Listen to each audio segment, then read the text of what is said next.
Okay, now my co-chair, Congressman Garcia. Thank you, Mr. Chairman. I just want to also start by asking unanimous consent just to introduce some submitted statements from some organizations into the record. The Young Center for Immigrant Children's Rights, Kids in Need of Defense, the U.S. Committee for Refugees and Immigrants, and a letter from multiple organizations, including Church World Services. So without objection, I want to just start by getting that all into the record. And I do want to just to allow you to clarify a little bit further, just for the committee, this number that's being brought up as far as the unaccompanied children.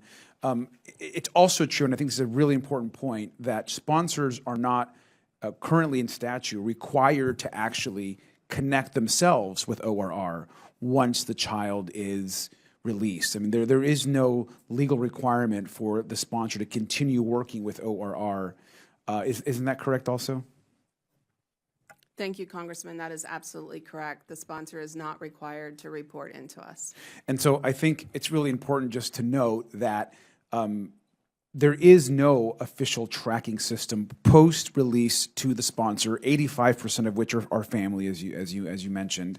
And that is something that is within statute and within the framework of your work. And so we do also know, I just think it's important to note, that many of these families have other undocumented folks, have migrants themselves, and oftentimes there's not a positive relationship with the federal government because of some of the dehumanization that happens to these families. And so I just want to make sure that we note that as well. So thank you for that.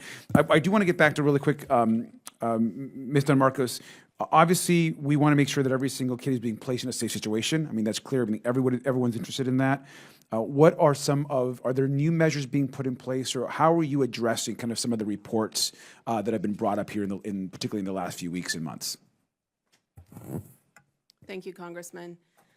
ORR is dedicated to continued process improvements. Every sponsor goes through a thorough vetting where we're reviewing the documents they submit. We are talking to the child and the sponsor. We are running a public records check, criminal check, sex offender registry check. So there are a number of steps. We can also, if there's any concern, we can do a home study. And then we also have a kind of a quality control process in place where the case manager is making a recommendation about this particular release. We have a third party who is weighing in with the totality of the information that has been provided on whether they believe that the release would be safe and appropriate. And then an ORR professional staff member approves, denies, or sends it back for additional information.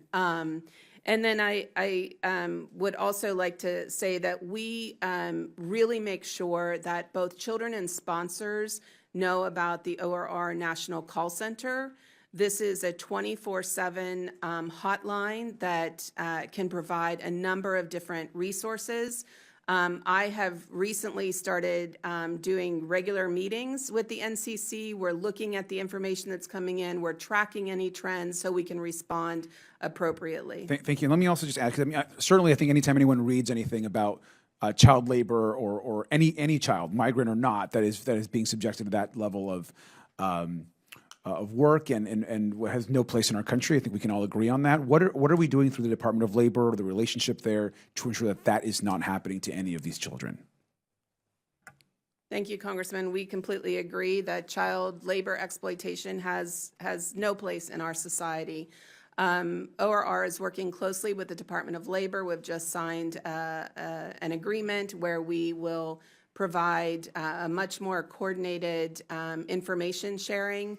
We have a number of steps in place that when a particular area or location may be flagged, that we can do everything up to temporarily stopping placements until we are satisfied that the child is going into a safe and appropriate setting. And I want to ask you, because I think obviously your mission, part of the mission of ORR is to ensure that a child is placed quickly with sponsors. We want to have children, the least amount of time in any sort of facility or any sort of a holding center.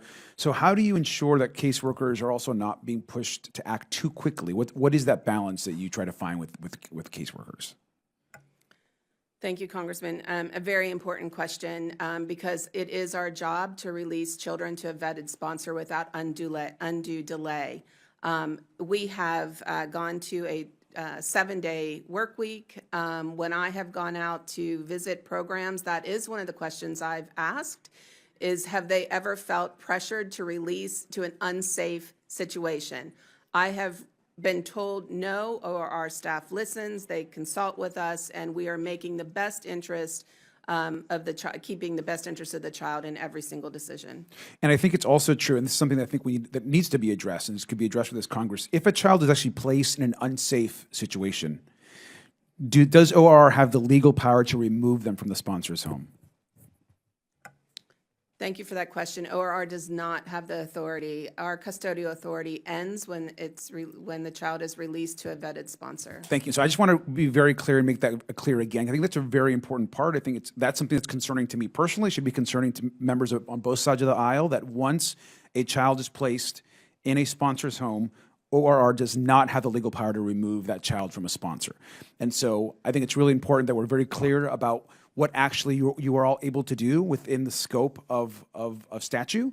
And so I just, again, want to thank you. This is very difficult work, and I just want to reiterate again that we are also very concerned about the safety of every child. Thank you.